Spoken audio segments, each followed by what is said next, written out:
Dear students,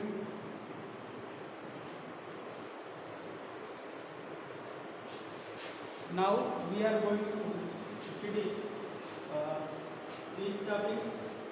First, drift velocity and mobility. Second, relation between electric current and drift velocity of free electron. Third, resistance and fourth, Ohm's law. तो आज हम ये विभिन्न topic जिसके बारे में हम स्टडी करेंगे, अध्ययन करेंगे। इसमें सबसे पहले अनुगमन वेग है और गतिशीलता है, विद्युत धारा एवं मुक्त इलेक्ट्रॉनों के अपवाह वेग में संबंध है, प्रतिरोध के बारे में जानेंगे और ओम का नियम क्या कहता है इसके बारे में जानेंगे।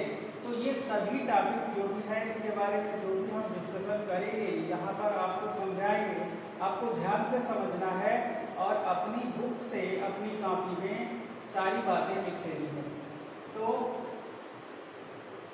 सबसे पहली चीज ड्रिफ्ट वेलोसिटी के बारे में सबसे पीछे इसके पिछले वाले वीडियो में हमने देखा कि जब हम किसी कंडक्टर के सिरों के बीच में पोटेंशियल अप्लाई करते हैं तो जो फ्री इलेक्ट्रॉन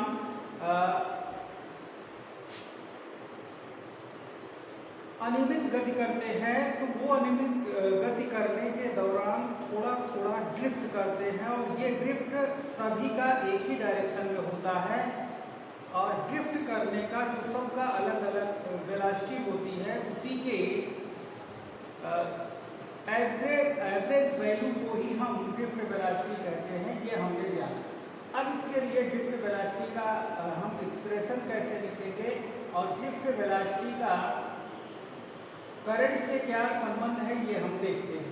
तो हमने सबसे पहली चीज एक कंडक्टर वायर कंसीडर किया। इस कंडक्टर वायर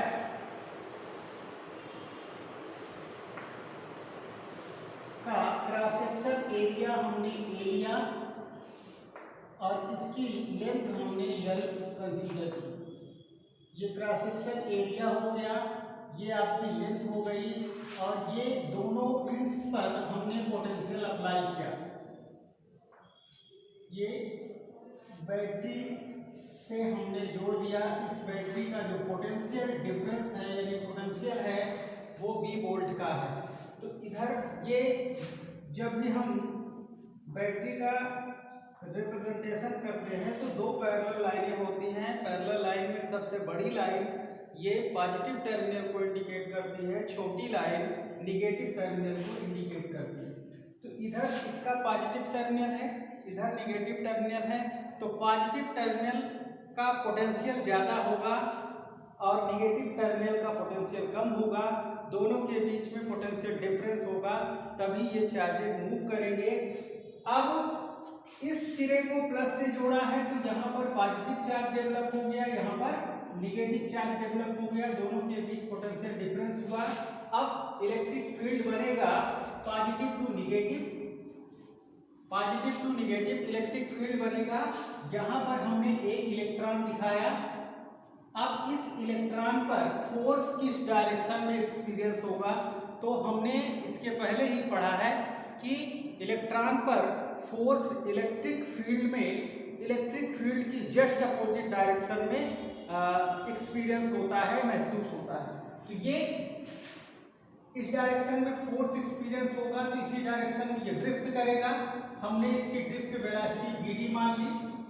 तो अब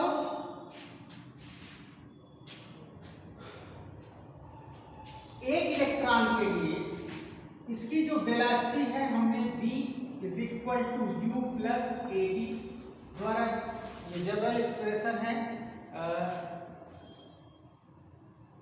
जो हम इक्वेशन ऑफ मोशंस पढ़ते हैं उसका फर्स्ट इक्वेशन है v equal to u plus a t. यहाँ पर एक इलेक्ट्रॉन फर्स्ट इलेक्ट्रॉन के लिए हमने वेलोसिटी v1 दिखाया। इसकी initial velocity means thermal velocity, जब हम इलेक्ट्रिक पोटेंशियल अप्लाई नहीं किए थे, इलेक्ट्रिक फील्ड अप्लाई नहीं किए थे, तो इसका u1 है। एक्सीलरेशन सबके लिए एक्सीलरेशन a इक्वल टू होता है फोर्स अपॉन मास। फोर्स कितना एक्सपीरियंस करेगा इलेक्ट्रॉन ई इलेक्ट्रिक फील्ड में, तो इलेक्ट्रॉन का चार्ज होता है E और F इज इक्वल टू आपने पढ़ा है charge into electric field. Charge की वैल्यू यहाँ पर एक इलेक्ट्रॉन के लिए E लिखी जाएगी और ये आपका कैपिटल E, यानी F के स्थान पे हम small e into capital E लिख देंगे और स्मॉल m A। तो A की वैल्यू, एक इलेक्ट्रॉन का चार्ज फिक्स रहेगा, वेरी नहीं करेगा। जो भी पोटेंशियल हम अप्लाई किए हैं उसके अकॉर्डिंग जो इलेक्ट्रिक फील्ड बन रहा है वो भी वेरी नहीं करेगा। तो ये कांस्टेंट m क्या है, मास ऑफ इलेक्ट्रॉन है, वो भी वेरी नहीं करेगा, बदलेगा नहीं। तो ये A हो गया कांस्टेंट। तो यहाँ A सभी इलेक्ट्रॉन के लिए, जितनी भी संख्या में इसमें इलेक्ट्रॉन फ्री इलेक्ट्रॉन होंगे सबके लिए A की वैल्यू फिक्स रहेगी। तो सभी टर्म में हम A फिक्स रखेंगे। तो अब U1 प्लस A, यहां पर T, ये तो आपका मोशन का जनरल इक्वेशन है। यहां पर T जो टाइम है, हम यहां पर उस टाइम के एवरेज वैल्यू को हम टाउ से डिनोट करते हैं। Tau means relaxation time. तो सभी इलेक्ट्रॉनों के लिए रिलैक्सेशन टाइम यानी श्रांति काल, जिसको हम रिलैक्सेशन टाइम, यहां से एक इलेक्ट्रॉन टकराया, यहां टकराने के बाद यहां टकरा रहा है, तो यहां से यहां तक जाने में जो समय लगेगा उस समय में वो इलेक्ट्रॉन किसी से नहीं टकराया, यानी उतने समय वो रेस्ट में रहा। तो हम पहले इलेक्ट्रॉन के लिए टाइम t1 मान लेते हैं। ये फर्स्ट इलेक्ट्रॉन के लिए हो गया। अब इस इतने से कंडक्टर में n इलेक्ट्रॉन है, तो सभी इलेक्ट्रॉनों के लिए ड्रिफ्ट करने का जो खिसक खिसक के चल रहे हैं, इनके लिए वेलोसिटी अलग अलग होगी। तो ये सेकेंड इलेक्ट्रॉन के लिए v2 u2, यहाँ पर प्लस a t2, ये दो इलेक्ट्रॉन। इसी तरीके से अगर इसमें n इलेक्ट्रॉन है तो Vm is equal to Un a t m। nवें इलेक्ट्रॉन के लिए हमने जो रेस्ट टाइम लिया Tn ले लिया। अब हम according to definition of drift velocity, इन्हीं वेलोसिटीज के एवरेज वैल्यू को ही हम ड्रिफ्ट वेलोसिटी कहते हैं। तो drift velocity Vd will be equal to V1 plus V2 plus dot dot plus Vn upon n।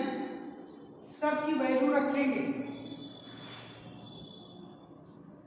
सब की वैल्यू में V1 के स्थान पे U1 plus AT1 plus V2 के स्थान पर U2 plus AT2 plus dot dot n वाले टर्म के लिए हम यहाँ पर U1, Un एंड ATN लिखेंगे, पूरे का बटा n। Vd is equal to U1 वाले टर्म को एक साथ कर लेते हैं, U1 plus U2 plus dot dot plus Un एक ब्रैकेट में, प्लस a सभी टर्म में कॉमन है, T1 plus T2 plus dot dot plus Tn पूरे का बटा n। अब यहां पर हम इस टर्म के नीचे भी n लिख सकते हैं, इस टर्म के नीचे भी n लिख सकते हैं। तो हम दो टर्म में अलग अलग इसको बांट देते हैं, इनके डिनोमिनेटर सेम रहेंगे।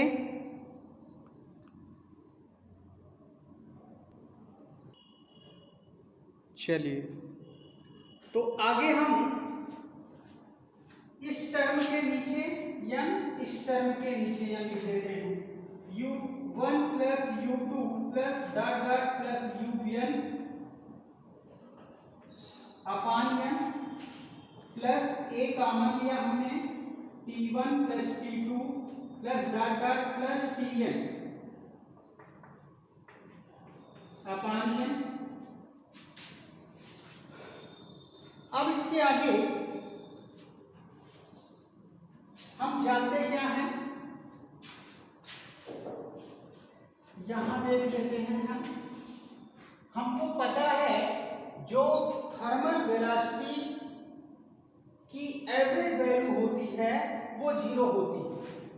We know that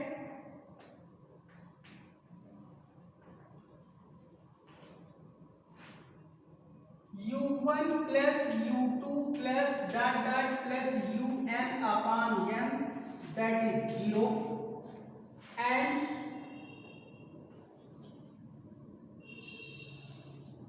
t1 plus t2 plus t3 sorry plus dot dot plus tn upon n is equal to relaxation time, tau से डिनोट किया जाता है, स्थिरांक कहते हैं, ये हम जानते हैं। अब इतने के स्थान पे हम 0 लिख देंगे और t1 t2 t3 plus dot dot tn upon n के स्थान पे हम टाउ लिख देंगे। Then drift velocity vd is equal to, ये हो गया आपका 0, यहाँ a बचा और यहाँ ये मिलकर के टाउ हो गया, a टाउ, ये हमारा इतना हो गया। अब इसी एक्सप्रेशन को हम दूसरे फॉर्म में भी लिख सकते हैं। तो दूसरा फॉर्म हमारा क्या होगा, वहीं से हम मोबिलिटी के बारे में भी बताएंगे। तो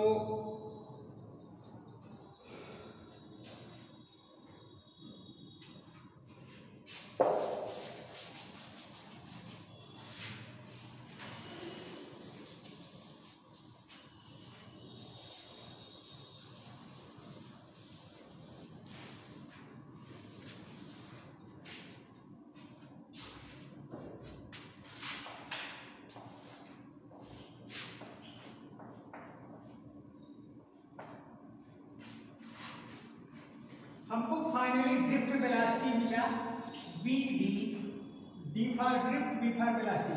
drift velocity vd is equal to a tau.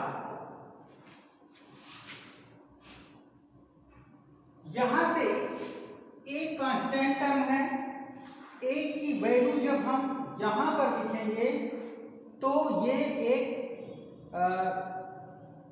Scalar quantity होगी। स्केलर क्वांटिटी पर हम वेक्टर नहीं लगाते, तो यहाँ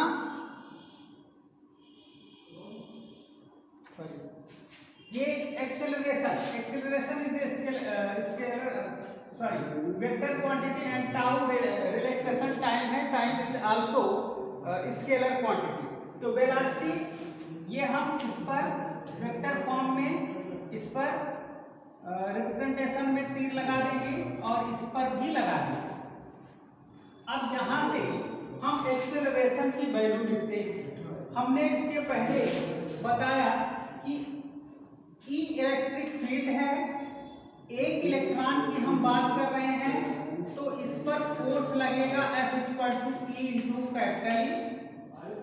F के स्थान पे mass into acceleration will be equal to E into capital E। Therefore A equal to small e into capital E upon m। तो ये हम स्मॉल a के स्थान पर E capital E upon m लिख सकते हैं। Therefore drift velocity can be written as small e capital E upon m into tau, which is known as relaxation time। यहां से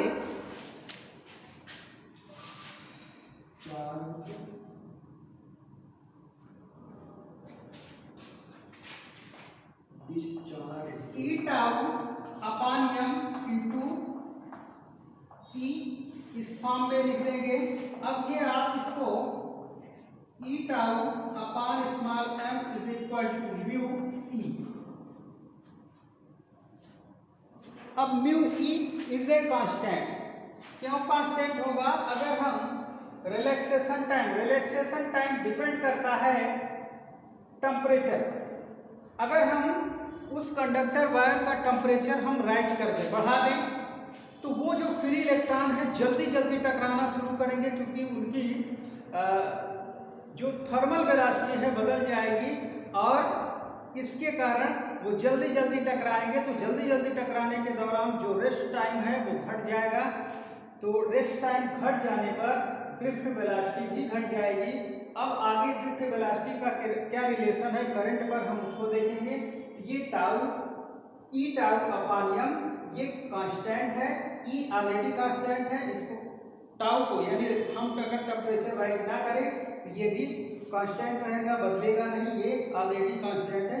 तो ये ऑलरेडी कांस्टेंट है और इसी कांस्टेंट को हम mobility of electron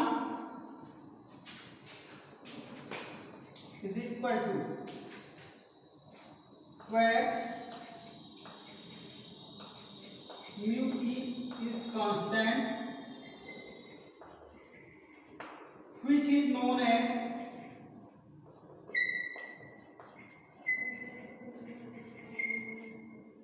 mobility of free electron। तो ये रहा ड्रिफ्ट वेलोसिटी का एक्सप्रेशन। अब आगे हम चलते हैं relation between electric current and drift velocity. अब आगे हम देखते हैं कि इलेक्ट्रिक करंट का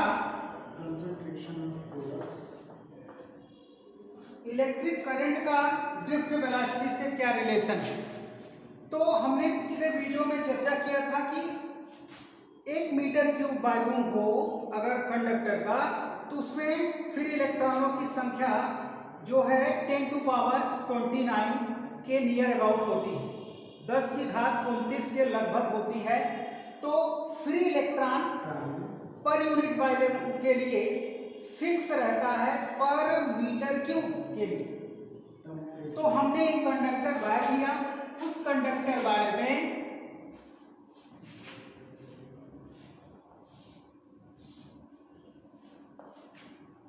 हमने इसका एरिया ए दिखाया, इसकी लेंथ यल दिखाया और इसके पर यूनिट वॉल्यूम में हमको फ्री इलेक्ट्रॉनों की संख्या नहीं पता है। पर यूनिट का मतलब अगर पर मीटर क्यूब होता तो हमको पता है, लेकिन अब इसका जो भी वॉल्यूम बन रहा है ए इंटू यल, उस वॉल्यूम के लिए हमको फ्री इलेक्ट्रॉनों की संख्या नहीं पता है। तो हम उसके लिए फ्री इलेक्ट्रॉनों की संख्या मान लिए। Let n be the number of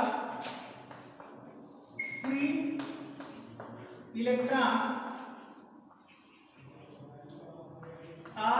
per unit volume। Per unit volume के लिए इलेक्ट्रॉनों की संख्या स्मॉल n है, यानी एकांक आयतन में मुक्त इलेक्ट्रॉनों की संख्या n है। एक हमने कंडक्टर वायर लिया जिसकी लेंथ l है, क्रॉस सेक्शन एरिया a है और इसमें मुक्त इलेक्ट्रॉनों की संख्या n है। तो अब इसका आयतन कितना बन रहा है पर यूनिट, यानी इकाई वॉल्यूम इकाई आयतन में n इलेक्ट्रॉन है तो आयतन इसका जितना बनेगा उसी में n से गुणा हो जाएगा। तो then number of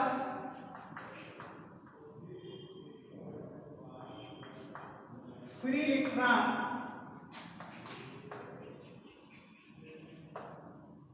in L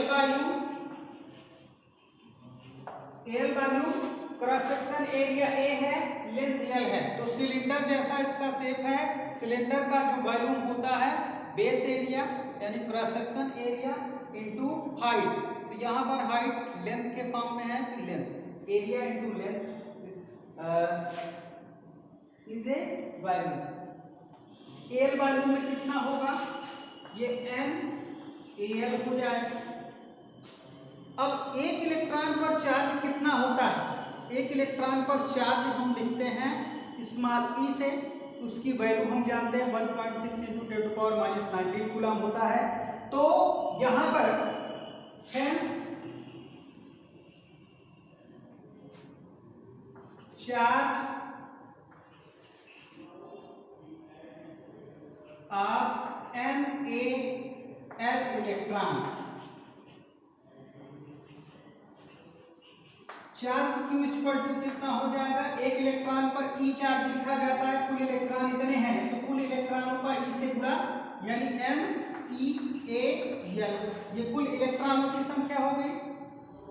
अब यहां से जो भी इलेक्ट्रॉन है वो ड्रिफ्ट कर करके यहां से खिसक करके चल करके इस क्रॉस सेक्शन इतनी लेंथ को पार करेंगे। तो इलेक्ट्रॉन जब चलते हैं तो उनकी ड्रिफ्ट वेलोसिटी vd होती है। हमने यहां से यहां तक का समय मान लिया t टाइम में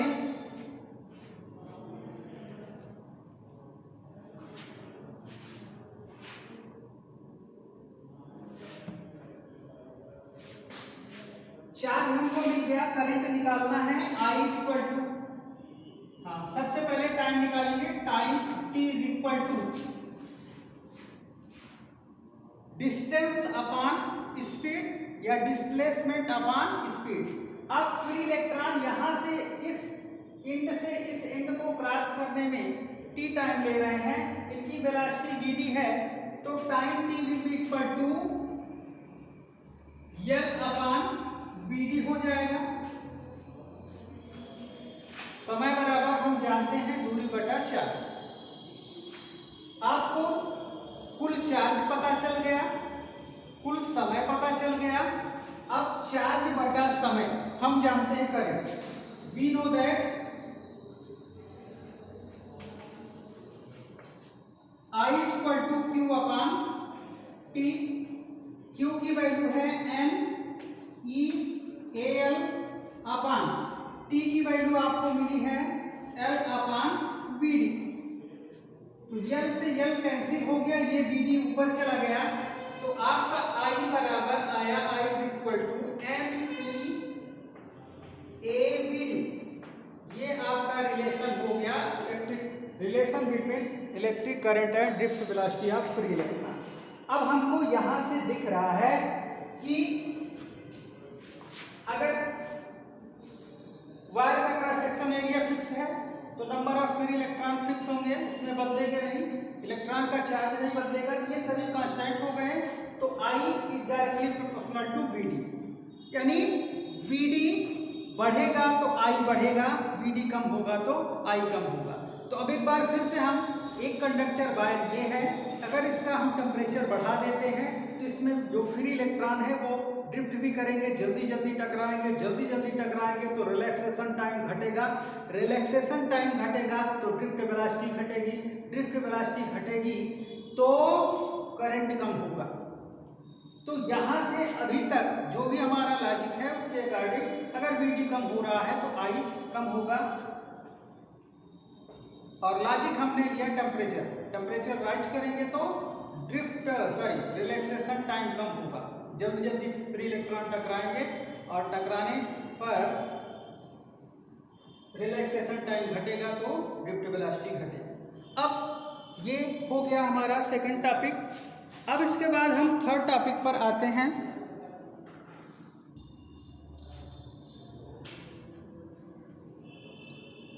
अगली बात है रेजिस्टेंस। रेजिस्टेंस के लिए अब जब इलेक्ट्रिक पोटेंशियल हम अप्लाई करते हैं तो ये इलेक्ट्रॉन एक फोर्स एक्सपीरियंस करता है और उस फोर्स के कारण वो टकराता भी है और एक डायरेक्शन में ड्रिफ्ट करता है।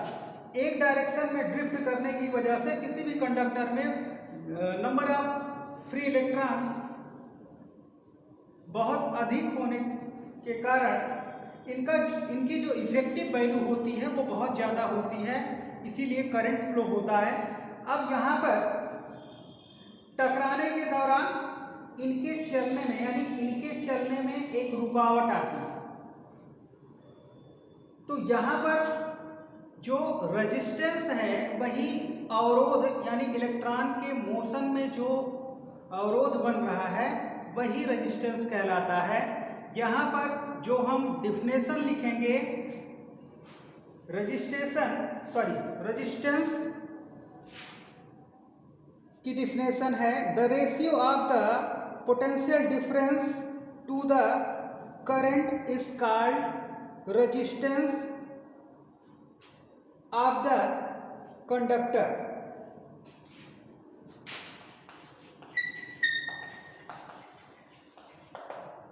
तो resistance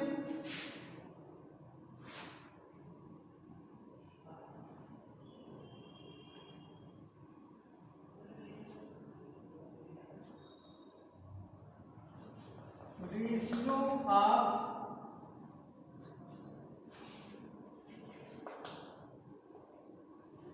the electric potential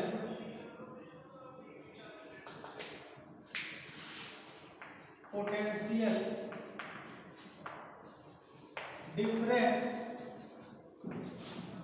to electric current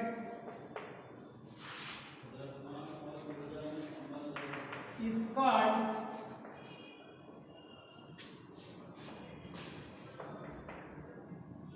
resistance of the conductor. It is denoted by capital R. यानी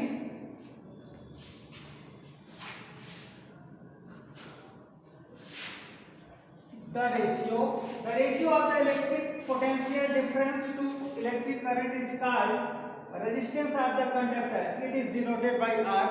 तो एक चालक के सिरों पर जो पोटेंशियल अप्लाई किया जाता है, विभवांतर लगाया जाता है और उसके कारण जो उसमें धारा बहती है उसी का अनुपात ही वैद्युत प्रतिरोध कहलाता है। इसे R से डिनोट करते हैं।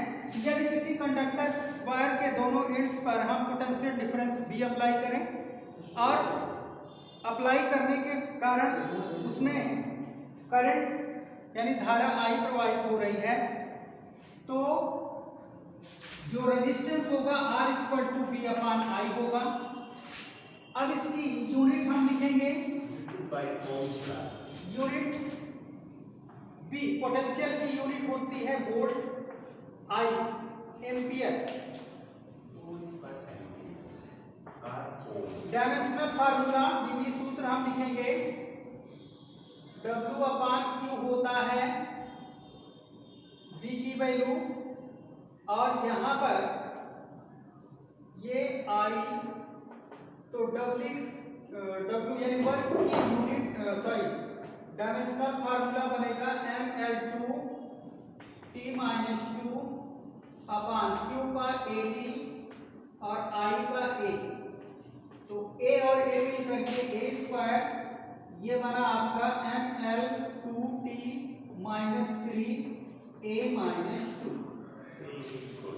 ये आपका बन गया डायमेंशनल फार्मूला।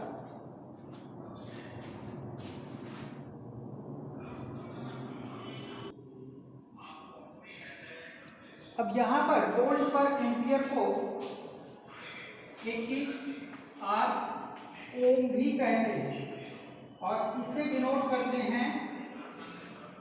तो वोल्ट पर एम्पियर कहिए रेजिस्टेंस की यूनिट या ओम कहिए या सिंबल है इसका डिनोट करने का ही। अब लास्ट टॉपिक आपका है Ohm's law.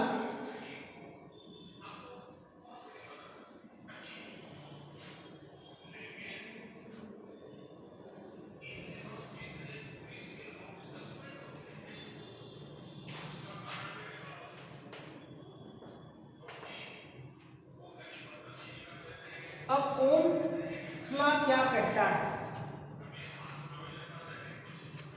According to Ohm's law, if there is no change in physical state of a conductor, then applied potential is directly proportional to electric current. ओम के नियम के अनुसार यदि किसी चालक की भौतिक अवस्था में हम कोई चेंज ना करें, भौतिक अवस्था मीन्स उसके ताप दाब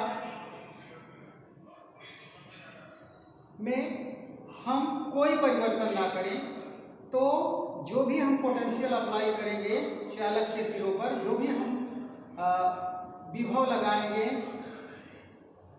वो सीधे करंट के अनुक्रमानुपाती होगा। जैसे जैसे हम वोल्टेज बढ़ाते जाएंगे वैसे वैसे करंट बढ़ता जाएगा। ये ओम ने बताया। तो Ohm's law,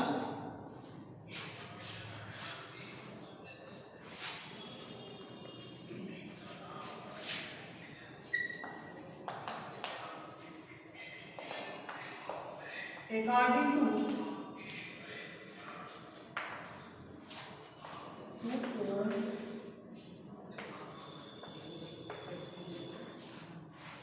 if there is no change in physical state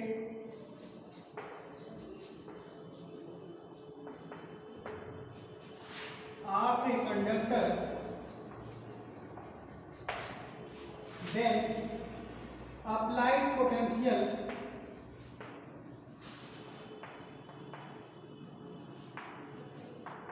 is directly proportional to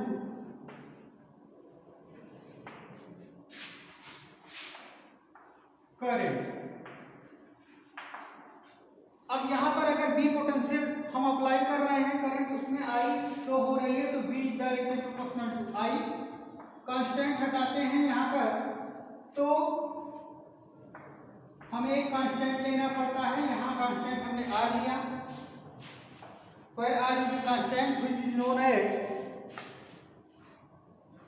resistance of the wire of the conductor R wire। R is a constant which is known as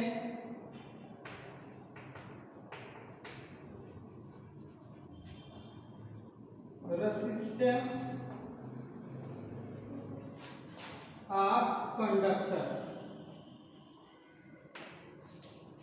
यहां से R की value निकालेंगे तो R is equal to V upon I हो जाएगा। अब यहां VI characteristic हम देख लेते हैं, यानी जो अप्लाइड वोल्टेज है और करंट का अभिलक्षणिक ग्राफ हम देख लेते हैं। तो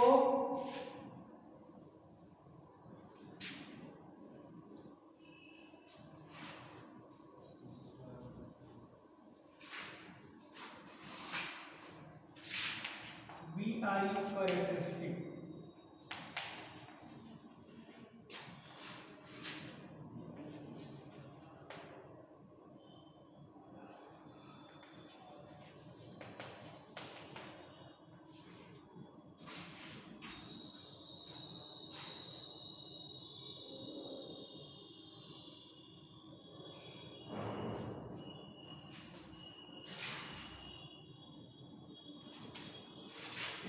एक एग्जांपल के तौर पर हमने एक टेबल बनाया और एक कंडक्टर में जो भी हम पोटेंशियल दे रहे हैं उसका और करंट का हम करंट की वैल्यू हम लिखते हैं। यहाँ पर हमने 0 वोल्ट अप्लाई किया, यानी हमने कोई पोटेंशियल नहीं अप्लाई किया, तो यहाँ पर करंट 0 रहेगी। हमने यहाँ पर 1 वोल्ट अप्लाई किया, तो हमने एक एग्जांपल के तौर पर यहाँ पर देखा कि करंट 0.1 एम्पियर की है। यहाँ 2 वोल्ट किया, ये 0.2 हो गया, 3 किया 0.3 हो गया, 4 वोल्ट किया तो 0.4 हो गया। अब ये जरूरी नहीं कि 4 वोल्ट पर 0.4 एम्पियर की ही करंट बने, लेकिन हम एक समझने के तरीके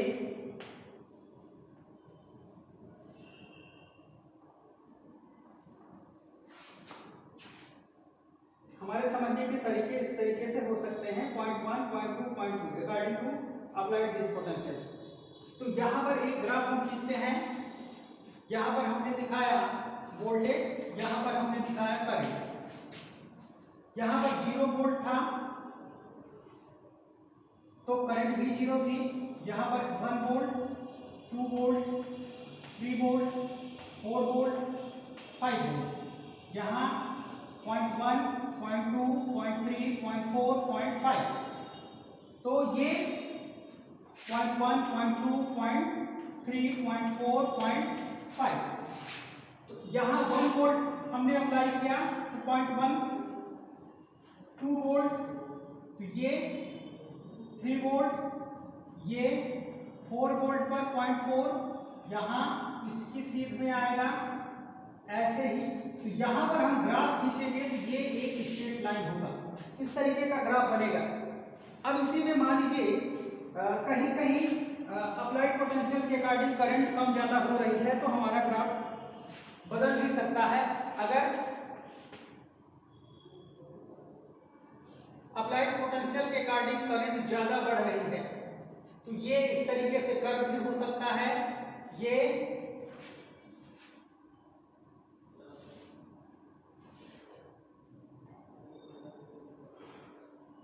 इसकी एक स्थिति ऐसी भी आ सकती है कि पोटेंशियल के अकॉर्डिंग करंट बढ़ेगा, लेकिन एक ऐसी स्थिति आएगी वहां के बाद रुक जाएगा, यानी करंट आई की वैल्यू स्थिर हो जाएगी। आप पोटेंशियल अप्लाई करते जाइए, पोटेंशियल बढ़ाते जाइए, लेकिन करंट नहीं बढ़ेगी। तो यहाँ पर ये इतने पोटेंशियल के लिए इतनी करंट, इतने के लिए इतनी,